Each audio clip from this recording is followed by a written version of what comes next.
Welcome to a new deep dive. Today, we're unpacking a really innovative concept, something that could fundamentally shift how we think about renewable energy. Rain-powered solar panels.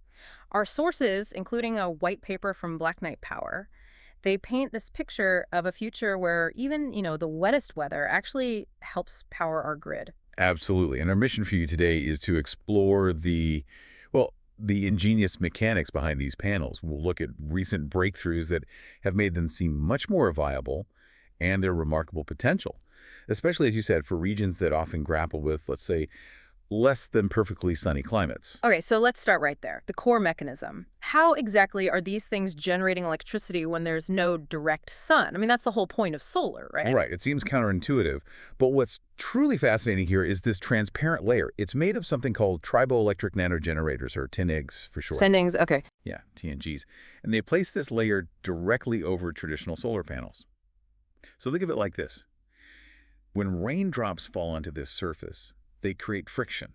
A bit like, rubbing a balloon on your hair. Okay, yeah. Static electricity. Exactly. That kind of idea. Mhm. This friction generates tiny electrical charges. And researchers from China's Suzhou University, they actually demonstrated this really well. They showed how positive ions that are naturally in rainwater, things like ammonium, calcium, sodium, Just trace amount. trace amounts, yeah, they act like tiny charge carriers. And these interact with an electron-rich graphene layer below. It produces electricity by storing and releasing charge, almost like a pseudocapacitor, Yeah. a tiny quick charge battery with every drop. Huh. So it's about turning what used to be a liability for solar panels, the rain, into an active energy-generating asset. That's quite a leap from just basic fiction. But okay, individual raindrops, tiny charges. Yeah. How does that translate into enough power to actually matter? Is this still just a cool lab experiment, or are we genuinely looking at a path towards large-scale use? That's the critical question, and yeah, it's moving beyond the lab. Yeah. We connect this to the bigger picture. Recent breakthroughs from researchers at Tsinghua University are absolutely key here. Yeah. They specifically tackled that scale issue. They modeled these distributed the DTAMs designed to scale up like a network, Okay. modeled them after solar panel arrays, the way they're laid out. And this approach, it increased the peak power output nearly 5 times compared to the older systems. 5 times, wow. Yeah, Professor Zhong Lai, who led that research, actually called it a simple and effective method. And he specifically said it makes large-scale application feasible, particularly, again, for those notoriously rainy regions, Hmm. like Michigan. Right, you mentioned Michigan, and that brings Ann Arbor to mind, which keeps popping up in the source material. Why Ann Arbor? What makes that city such a compelling case study for this tech? Well, it really highlights the practical application side of things. Yeah. Ann Arbor, for instance, gets only about 178 sunny days a year. That's not a lot, way below the U.S. average. Exactly. So traditional solar is just less consistently efficient there, especially during Michigan's long, often overcast winters. And they do have ambitious clean energy goals for 2030, aiming for 78 megawatts from something like 20,600 viable rooftops. But the climate makes it tough. And there's more to it than just clouds, right? I remember reading about reliability issues. Oh, absolutely. On top of the weather, Ann Arbor residents also struggle with fairly frequent power outages from their local provider, DTE. Some residents have reported, get this, up to 15 combined days without power over just 3 years. 15 days, that's Yeah. significant. It is. So people are already investing in backup generators, battery storage like Tesla Powerwalls. Yeah. They're trying to cope. And that's where these rain-powered panels come in.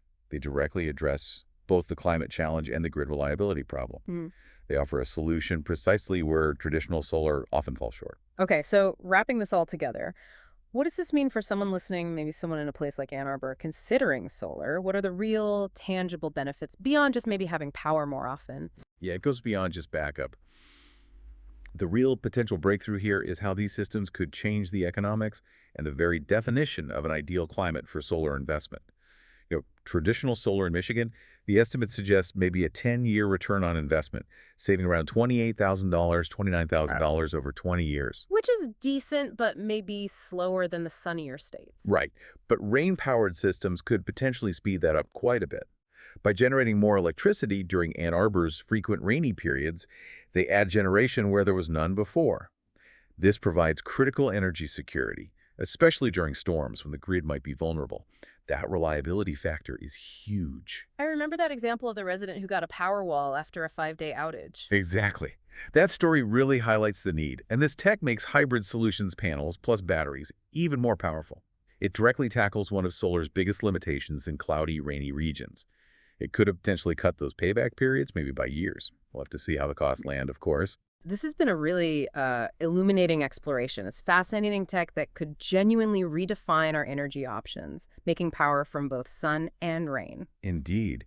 And as this technology matures, becomes more refined, more accessible, it could really transform how we view renewable energy investments across the globe. So here's something to think about. How might widespread adoption of rain-powered solar reshape our whole understanding of which climates are truly ideal for renewables? Not just for cities like Ann Arbor, but maybe for any region where, the sun doesn't always shine.